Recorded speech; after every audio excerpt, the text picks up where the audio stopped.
মা হা মই ঘৰৰ পৰা আহিব লাগিব ঘৰৰ পৰা মানে এতিয়ানো ক'ৰ বিদেশত আছ এইখনতো তোৰেই ঘৰ এইখন মোৰ ঘৰ নহয় মা এইখন তোমালোকৰ ঘৰ ডাঙৰ দা আৰু সৰু দাহঁতৰ ঘৰ কিনো কথা কয়নি তাৰমানে তোৰ এইখন ঘৰ নহয় বুলি ভাব মোৰ ঘৰখন হ'ল ঋষৱৰ ঘৰখন তোমালোকেইতো মোক গোত্ৰ ছিঙি এইখন ঘৰৰ পৰা সেইখন ঘৰলৈ উলিয়াই দিছিলা মা আৰু বিয়াৰ পাছৰ পৰা সেইখন ঘৰকে মোৰ নিজৰ ঘৰ বুলি মই মানি লৈছোঁ আমি কিন্তু তোক এতিয়াও তোক এইখন ঘৰ বুলিয়ে ভাবো এনি তুমি বিয়াৰ পাছত মাৰ ঘৰখনকে নিজৰ ঘৰ বুলি ভাবিছিলানে নে দেউতাৰ ঘৰখনক নিজৰ বুলি ভাবি আহিছা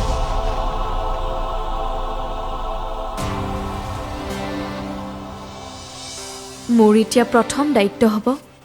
ঋষৱৰ ঘৰখনলৈ ঘূৰি যোৱাটো ঋষৱৰ মাক দেউতাকক ক'ব লাগিব যে ঋষৱ নাই যদিও আপোনালোকে কোনো চিন্তা নকৰিব আপোনালোকৰ লগত মই আছোঁ তই পাৰিবি জানো ইমানখিনি দায়িত্ব ল'বলৈ পাৰিব লাগিব মা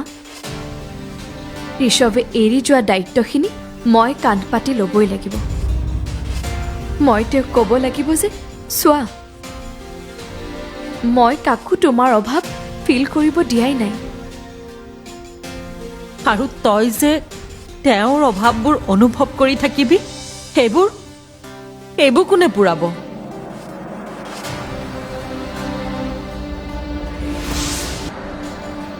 মোৰ অভাৱবোৰ ময়ে পূৰণ কৰিব লাগিব মা তোমাৰ আৰু দেউতাৰ কাৰণেতো দাদাহঁত আছে কিন্তু ঋষৱৰ মাক দেউতাকৰ কাৰণে কোনো নাই মা তেওঁলোকক তেনেকে এৰি দিলে ঋষৱৰ আত্মাই কেতিয়াও শান্তি নাপাব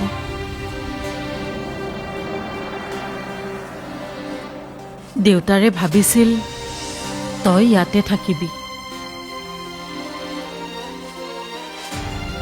স্বামীৰ মৃত্যুৰ পাছত সকলো নাৰী মাক বাপেকৰ ঘৰলৈ ঘূৰি নাহে মা স্বামীৰ ঘৰখনকে আপোন কৰি থাকি যায় ময়ো থাকিব পাৰিম এনিবাই ঠিক কথাই কৈছে বাইদেউ সেইখনহে বাৰ নিজৰ ঘৰ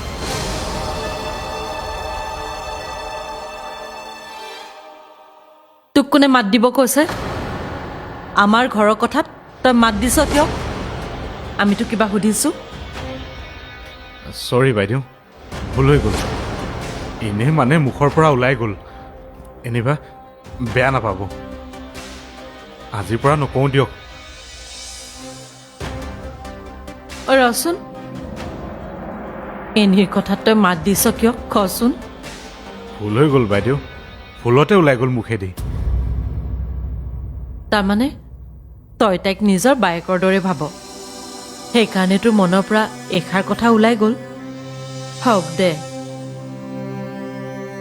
তই যে অন্ততঃ এইখন ঘৰৰ মানুহক নিজৰ বুলি ভাব